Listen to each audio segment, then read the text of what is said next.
কচু দিয়ে বাটা মাছ কখনো বানিয়ে খেয়েছেন? যদি বানিয়ে না খেয়ে থাকেন তাহলে ভিডিওটা দেখুন এবং এইভাবেই বানিয়ে ফেলুন বাড়িতে চটজলদি কিছু মাত্র উপকরণ দিয়ে। চলুন দেখে নিই কী কী উপকরণ লাগবে। প্রথমে লাগবে হচ্ছে কচু। ঠিক এই রকম ধরনের যাতে সেদ্ধ হয় সেরকম কচু বাজার থেকে প্রথমে কিনে নিয়ে আসবেন। তার সঙ্গে লাগবে ঠিক এই রকম সাইজের তাজা তাজা বাটা মাছ। দেখতেই পাচ্ছেন কতটা সুন্দর বাটা মাছগুলো টাটকা। ঠিক এই রকম বাটা মাছ কিন্তু লাগবে। প্রথমে বাটা মাছগুলোকে ধুয়ে এবং কেটে বেছে নিতে হবে। এবার কচুগুলোকে সুন্দরভাবে কেটে নিতে হবে। ঠিক যে রকমটা ভিডিওতে দেখানো হচ্ছে ঠিক সেই রকমভাবে কচুগুলোকে কেটে নিতে হবে। তো আপনারা বটি দিয়েও কাটতে পারেন, আবার ছুরি দিয়েও কাটতে পারেন। তো দেখতে পাচ্ছেন কচুগুলো কতটা সাদা। কচু কাটা হয়ে গেলে এবার প্রেসার কুকার নিতে হবে, তার মধ্যে দিতে হবে জল এবং এবার ওই জলের মধ্যে দিতে হবে কেটে রাখা কচু এবং আলুগুলো।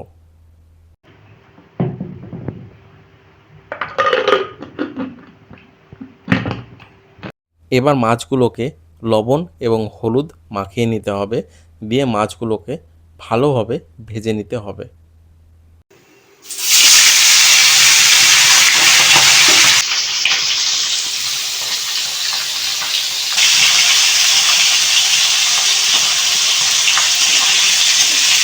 কচু এবং আলুগুলো সেদ্ধ হয়ে গেছে।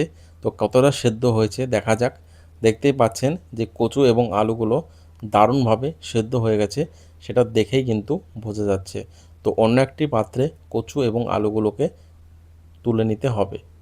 যে তেলে মাছ ভাজা হলো সেই একই তেলের মধ্যে দিতে হবে পাঁচফোড়ন, চেরা কাঁচা লঙ্কা এবং মশলা বলতে আদা এবং জিরে বাটা, এবং মশলার ওপরে দিতে হবে পরিমাণ মতন লবণ এবং পরিমাণ মতন হলুদ।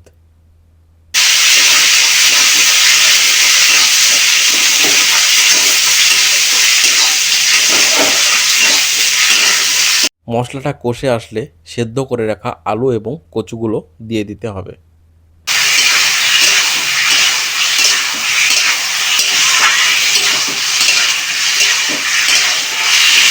মশলার সাথে কচু এবং আলুগুলো ভালোভাবে মিশে গেলে তার মধ্যে অল্প পরিমাণ জল দিতে হবে। এবার এই ঝোলটাকে ভালোভাবে ফোটাতে হবে। ঝোল ফুটে আসলেই তার মধ্যে দিতে হবে ভেজে রাখা বাটা মাছগুলো।